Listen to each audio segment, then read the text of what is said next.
लगे हुए थे, है ना। तो उसी समय एक ब्राह्मण वहां से रास्ते से आते हुए अपने जूते सुधरवाने के लिए उनके पास आए। तो जूते सुधरवाने आए तो उन्होंने पूछा रैदास जी ने कि आप कहाँ जा रहे हो। तो उन्होंने बताया कि मैं स्नान करने गंगा जी जा रहा हूँ। और उन्होंने अपने उनके जूते सुधार दिए और जो सुधारने के बाद जो पैसे जो भी मुद्रा दी गई थी वो रैदास जी को दिए। तो उन्होंने कहा कि जी आप गंगा स्नान करने जा रहे हो तो ये पैसे ले जाओ गंगा जी को चढ़ा देना।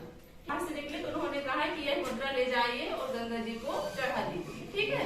तो वो गए, स्नान किया और उन्हें याद आया कि रैदास जी ने मुझे मुद्रा दी है। तो उन्होंने प्रार्थना की हाथ जोड़ के कि हे गंगा माँ, रैदास जी का एक मुद्रा है, इसे आप स्वीकार कीजिए। तो गंगा मैया ऐसे हाथ निकाल के उस मुद्रा को ले लिए और वापस में एक सोने का कंगन उन्हें दे दिए, किन्हें? ब्राह्मण जी को। और ब्राह्मण जी सोने का कंगन लेकर वापस आ रहे थे। उनके मन में विचार आया कि यार उनको तो पता ही नहीं है रविदास जी को कि सोने का कंगन मिला है बदले में, तो मैं इसे ले जाकर और राजा को दे देता हूँ ताकि राजा मुझे बदले में बहुत सारा उपहार देंगे। ऐसे उसके मन में लालच आ गया। जबकि उन्हें लाकर तो उन्हें देना था रविदास जी को, लेकिन उन्होंने नहीं दिया। तो जाकर वो राजा को देते हैं और बदले में बहुत सारा उपहार उन्हें मिलता है। फिर राजा वो कंगन ले जाके अपनी कंगन देखती है तो बहुत खुश हो जाती है। सोने का कंगन है, बहुत सुंदर था, गंगा मैया ने दी है तो वो बहुत ही सुंदर रहेगा, है ना। तो बहुत सुंदर कंगन था, उसे देखकर वो मतलब बहुत खुश हुई और उन्होंने एक और कंगन की चाहत रख ली। एक ही हाथ में थोड़ी पहनी, एक और चाहिए मुझे, कहाँ से लेकर आए हैं। तो अब राजा परेशान हुआ और सोचे कि अब एक कंगन ब्राह्मण मुझे ला के दिया, दूसरा कंगन कहाँ से बुलवाऊंगा। फिर उन्होंने ब्राह्मण को बुलवाया। अब ब्राह्मण गया और राजा ने कहा कि रानी को कंगन पसंद आया है और दूसरा कंगन चाहिए।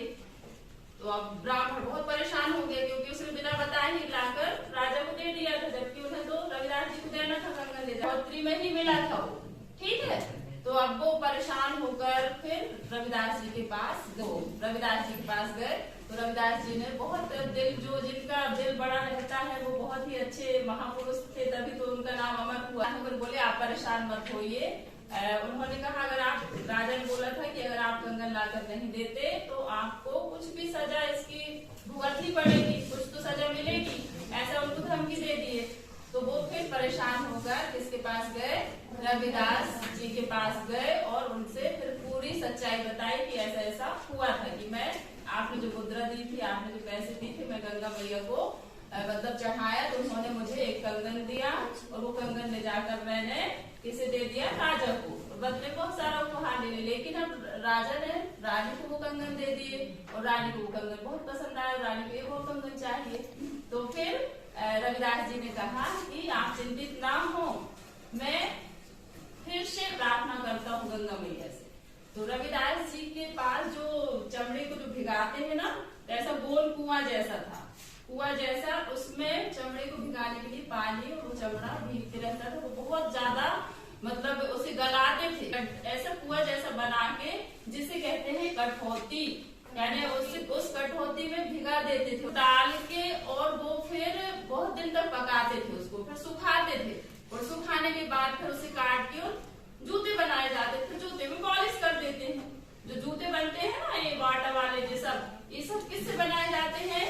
चमड़े से बनाए जाते हैं, ठीक है। तो वही वाले, तो उनने वो गंगा जी, उसे ही गंगा जी मान लिया, किसे? कठौती को, जिसमें चमड़ा भिगाया गया था, ठीक है, रविदास जी ने। कितनी बड़ी बात है। उसी में उन्होंने गंगा जी का जल ऐसा छिड़क कर और आह्वान किया कि हे गंगा मैया, मेरी प्रार्थना स्वीकार करो। और गंगा जी प्रकट हो गई, हाथ ऐसे ऊपर दिखाया और एक कंगन और लेकर रविदास जी को दे दिया। तभी से यह जो कहावत है कि मन चंगा तो कठौती में गंगा, यानी जब रविदास जी मतलब उन्होंने कहा था यदि हम कोई भी काम अच्छे से करते हैं, ईमानदारी से, मन में पवित्रता है, सच्चाई है, तो हर जगह ईश्वर का वास है या नहीं? हर व्यक्ति का मन पवित्र है, शुद्ध है और हर कार्य को ईमानदारी से कर रहा है। यदि उसकी नियत इरादे तो में होते हैं ना, यदि हम यहाँ आए हैं विद्यालय तो हमारी नियत क्या है और हमारे इरादे क्या है। यदि हम आए हैं बैठे टाइम पास कर रहे हैं तो क्या हमारा कार्य सिद्ध होगा? नहीं होगा। इसलिए हमारी नियत अच्छी हो, पवित्र हो, तो हर स्थान पर गंगा जी का वास है। जैसे कि रविदास जी के उस कठौती में ही गंगा जी प्रकट हो गई और सोने का कंगन प्रदान कर दी। उसमें गंगा मैया प्रकट हो गई और एक सोने का कंगन रविदास जी को दे दिए और रविदास जी ने उस कंगन को ब्राह्मण को दे दिया और ब्राह्मण ले जाकर फिर राजा को दे दिए। तभी से यह कहावत प्रचलित है कि मन चंगा तो कठौती में गंगा। यदि हम पूजा अर्चन कर रहे हैं, गंगा स्नान कर रहे हैं, लेकिन माता पिता से अच्छे से बात नहीं कर रहे हैं, उनकी बात नहीं सुन रहे हैं, बड़ों की आज्ञा का पालन नहीं कर रहे हैं, तो ऐसी पूजा का कोई सार्थक है? बताइए। उनसे हम बराबरी से बहस कर रहे हैं, उनसे हम बराबरी से जवाब दे रहे हैं, तो तरह से यदि हम उनको बराबर से जवाब देते हैं तो फिर हमारी पूजा व्यर्थ है। समझ रहे हो? इसलिए हमेशा हमारे मन में पवित्रता हो, शुद्धता हो, अच्छे भाव हो हर किसी के लिए। तो हर जगह गंगा मैया है, हर जगह भगवान जी है, हर जगह कण कण में ईश्वर का वास। ऐसा रविदास जी मानते थे और हम भी मानते हैं, हम सभी को मानना चाहिए, क्योंकि हम ऐसा ना सोचे कि सिर्फ मंदिर में ही बस भगवान है। हर जगह भगवान जी हैं और हमारे भाव हमेशा ऐसे रहे कि हर जगह हमें भगवान देख भी रहे हैं, हम उनको देखते ही अपने कर्म को करें, अपने काम को करें, तभी हमारा कार्य अच्छा होता है। तो देखो रविदास जी ने कितनी बड़ी सीख दी है। एक चमड़े का काम करने वाले, जूता बनाने वाले विश्व में प्रसिद्ध हैं।